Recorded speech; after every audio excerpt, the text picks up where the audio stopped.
Hello, good morning, good afternoon, good day, mate. uh, I, I, I wanted to talk a little bit this morning about fear, and because it seems quite subtle, and in some cases, and quite pronounced in others, we're living in a world right now where it seems that a lot of people are afraid. I mean, a lot of people are afraid, and that fear is being used to manage, but what I'd like to say is that in this time that we're in right now, with what's going on with the virus and all of that kind of stuff, is that we're exposing fear. We're exposing fear. It's actually an amazing thing that we're able to see that, holy shit, I've been living in fear, or we've been living in fear, and now it's really exposed how thin the veil is. And I talked about it a little bit yesterday. I posted something that Osho had written, and Osho had talked about the pandemic. It was 40 years ago, but he talked about the AIDS virus at the time, and people were afraid at the time that was going to become a pandemic. There was a lot of fear, and he spoke about how fear was, needed to be our biggest concern, not the actual virus or whatever was happening. And I believe that that's true right now. That fear is a reality creating emotion or way of being. And in the 12-step world, it says that fear set in motion trains of circumstance. Fear creates reality. So know that your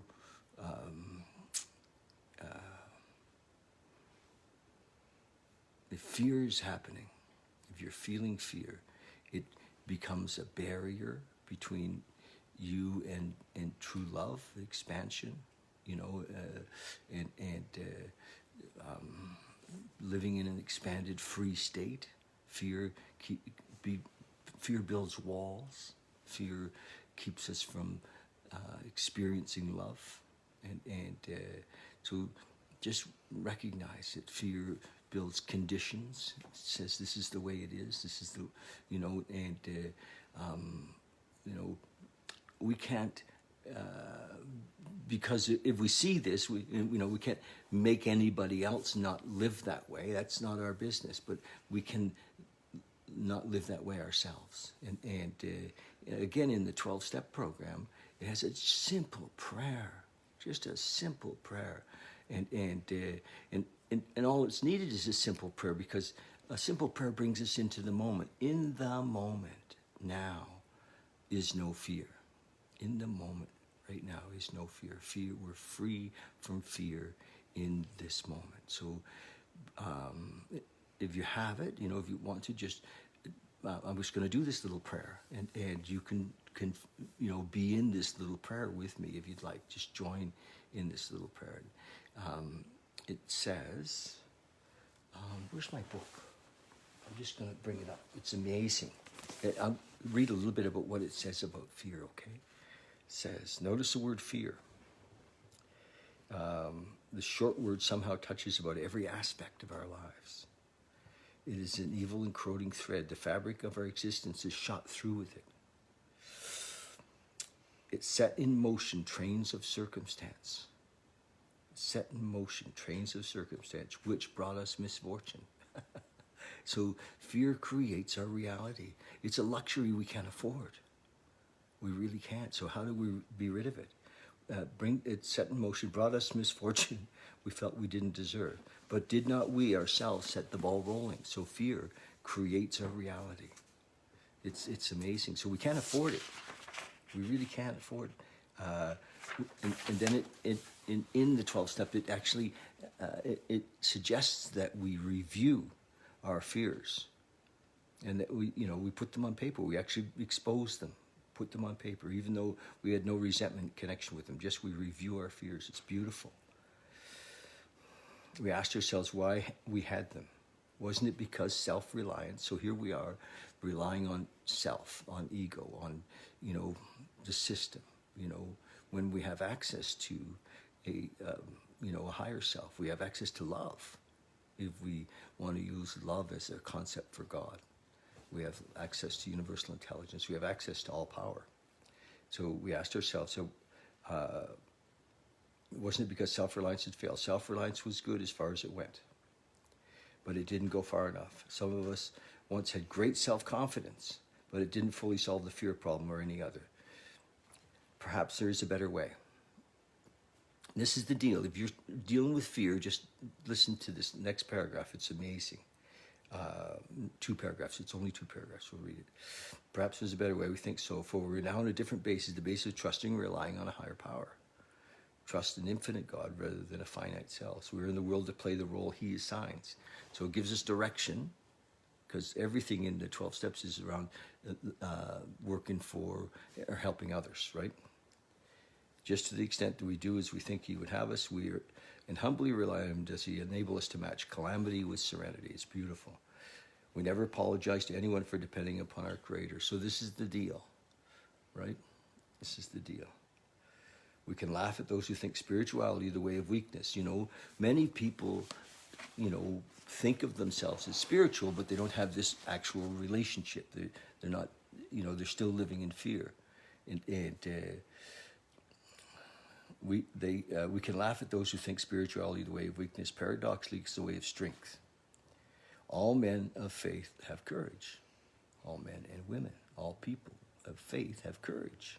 They trust their God. They never apologize to God. Instead, we let him demonstrate through us what he can do.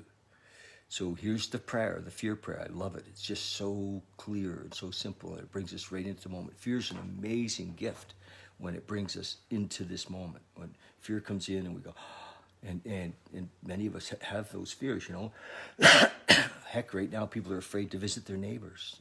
And there's the common sense and the practical. I'm not talking about, that we should all go marching down Main Street. I'm just suggesting that fear has us a little bit bound up.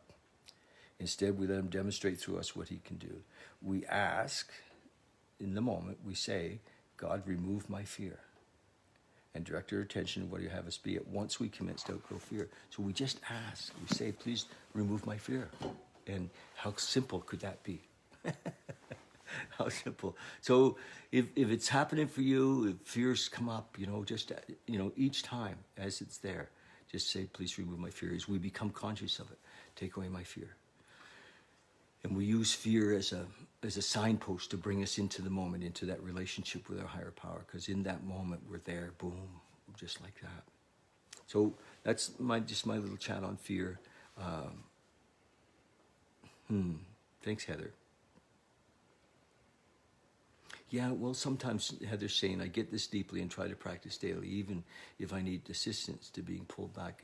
And that's what I'm hoping that we're doing here, is to keep shining the light on where we've distanced ourselves from the moment, where we've moved out of bliss, where we've moved out of love.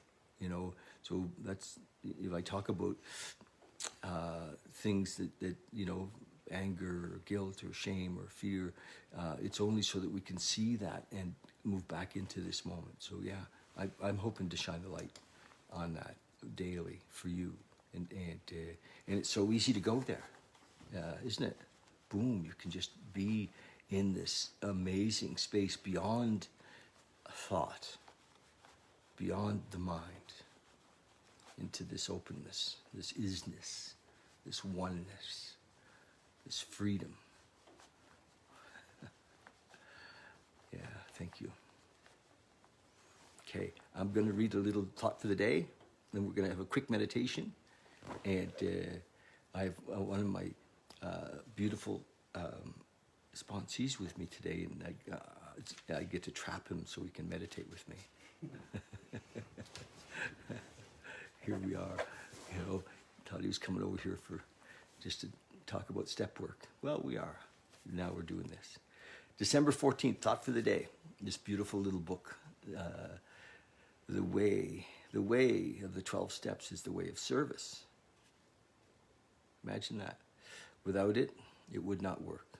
We have been, he often talks about not drinking. So he said, we've been on the wagon. We used to call not drinking being on the wagon. And early in my sobriety, I understood that the wagon was a vehicle between drunks. We're not on the wagon. We've taken the pledge and waited for a time to be up with impatience. We've tried in all manner of ways to help ourselves, but not until we began to help other people. Not until we began to help other people did we get full relief. It is an axiom that the AA or the 12-step program has to be given away in order to keep it. That's what we've been talking about this morning, isn't it? You know, it's just over and over again. So it has to be given away in order to keep it. A river flows into the Dead Sea and stops. A river flows into a clear pool and flows out again. We get and then we give.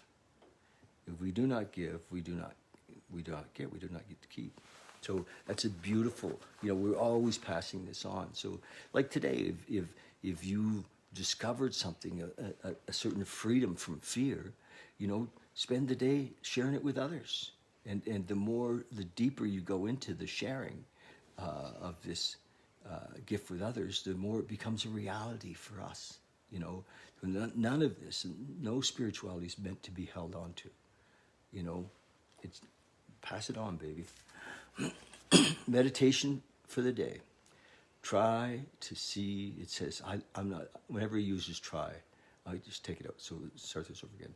See the life of the Spirit as a calm place, shut away from the turmoil of the world. Think of our spiritual home as a place full of peace, serenity, and contentment. Go to this quiet, meditative place for the strength to carry you through today's duties and problems. Keep coming back here for refreshment when you're weary of the hubbub of the outside world. From this quietness and communion comes our strength. So that again is that place that we visited. Isn't it beautiful? So much of today is tying together to that little thing that happened this morning. It's beautiful. We had a moment where we just kind of visited that space beyond thought. Prayer for the day. I pray that I may keep this resting place where I can commune with God. I pray that I may find refreshment in meditation on the eternal. Refreshment in meditation on the eternal. So now, what a lead into a meditation, isn't it? If you guys want to join me, we're going to have a short meditation. You know, just 5-10 minutes, quiet.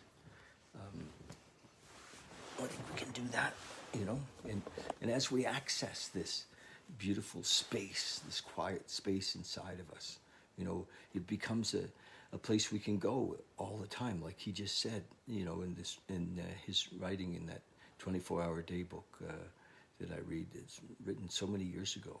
You know, we can access this quiet, still spot.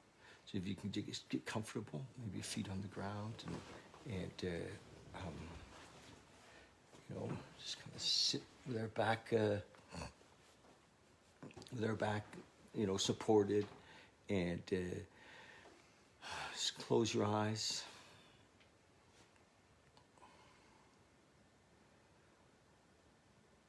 Often I use the breath to come into the moment.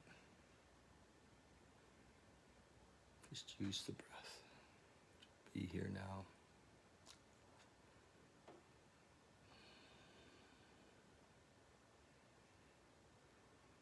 And we realize that we're not,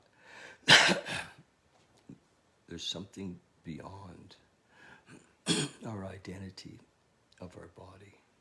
So imagine that you've thought you were your body, and you've identified yourself with your body for many, many years. And that just for a moment, we're going to leave that identification behind. We're going to step out of, I am my body. We're going to step out of that. And we're going to step back from, I am my story. I am often we thought we were our story, our history.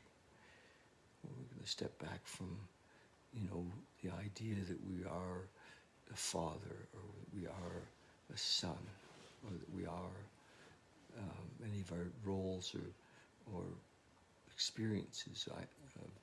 We thought we were our profession. We thought we were, people say, who are you? Well, I am a doctor. Let's leave that behind.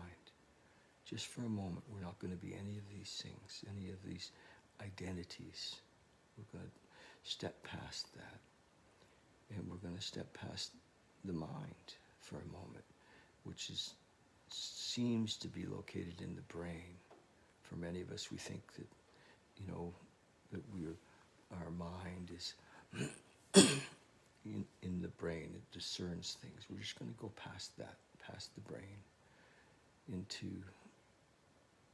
a world of expansive space.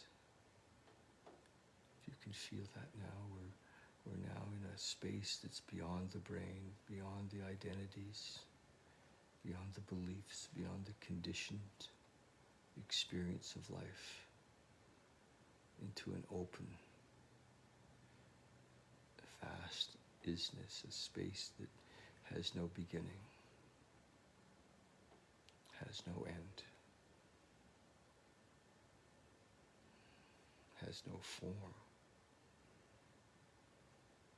has no story.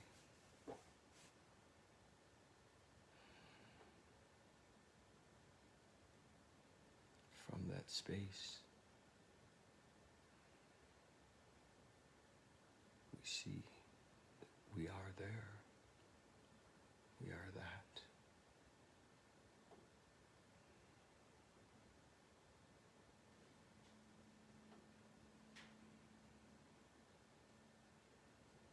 Beautiful, expanded space beyond all thought, beyond anything, any next, any expectation. What do you see?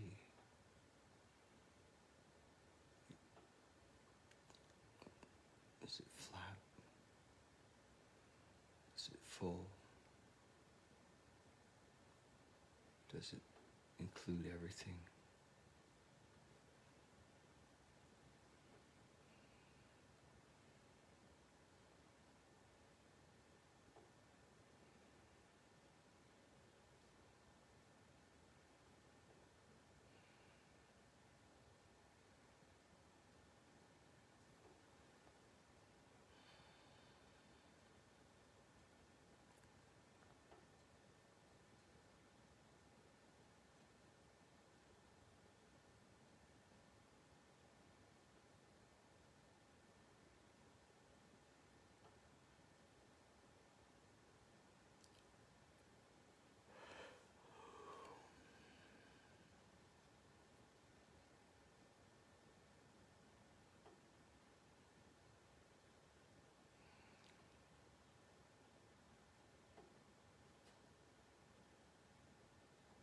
If thought comes, just let it go. Remember, we're not our thoughts. We're not our thoughts.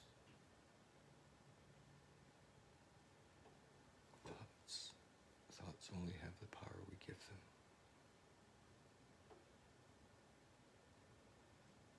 We give it energy, it has energy.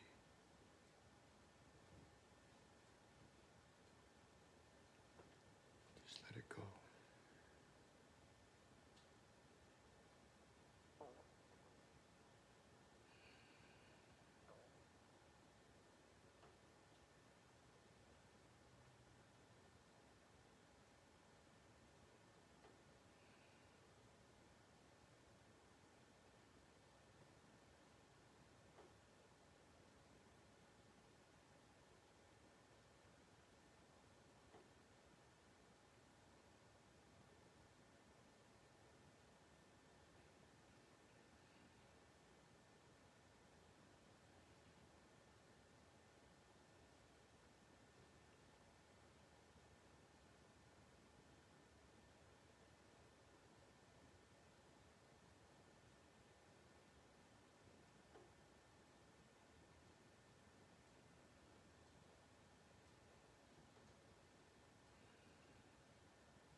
Just come back when you're ready.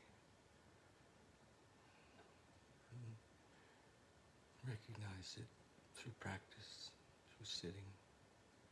We access this openness, this oneness, this quietness, this stillness.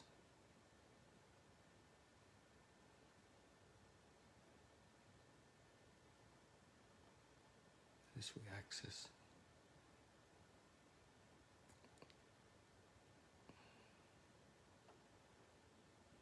this space.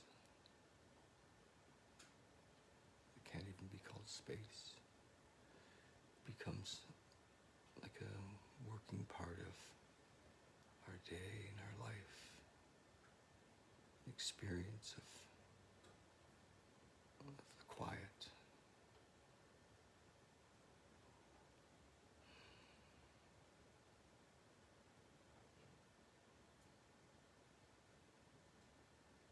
More and more we can not be so attached to the busyness, to the drama